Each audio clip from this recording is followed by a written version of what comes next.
The man arrested near a Trump rally in the Coachella Valley last October has officially filed a $100 million federal lawsuit against Riverside County and Sheriff Chad Bianco.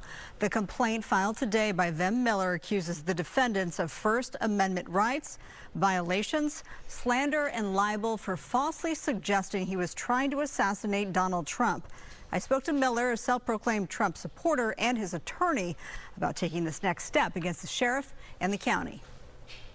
It's a necessary step because you have a sheriff here that thought via character assassination that he could build a reputation for himself for his governor run. And this is something that should simply not occur, that somebody in a powerful position like that gets to destroy somebody's life and reputation for his own personal gain. Have you heard directly from Sheriff Chad Bianco since this incident? No. Zero contact.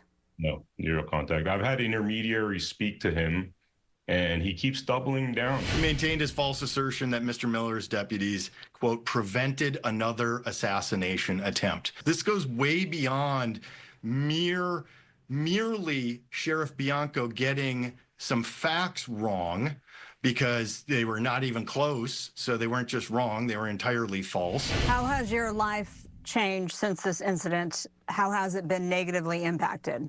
I mean, on so many levels. You know, my parents are deeply traumatized by this. I've had just consistent threats, innuendos via social media, via text message, sometimes on a daily level. And I've just had to alter how I do things. Like even at the press conference today, it was just unnerving to be back in Riverside and just having to watch my back consistently all the time.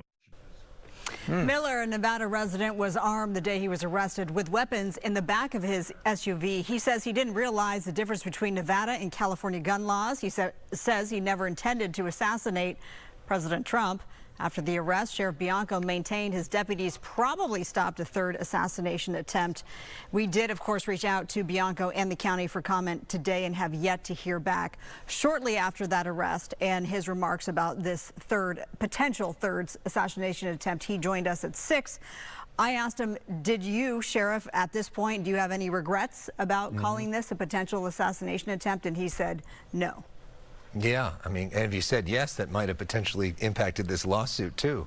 Sure. And it's interesting, of course, this happens all while the sheriff just announced he's running for governor. Yeah, and so back then he was saying that, as you just heard them say, that he's doing this for his gubernatorial run. Right. Of course, he just made that announcement within the last month or so.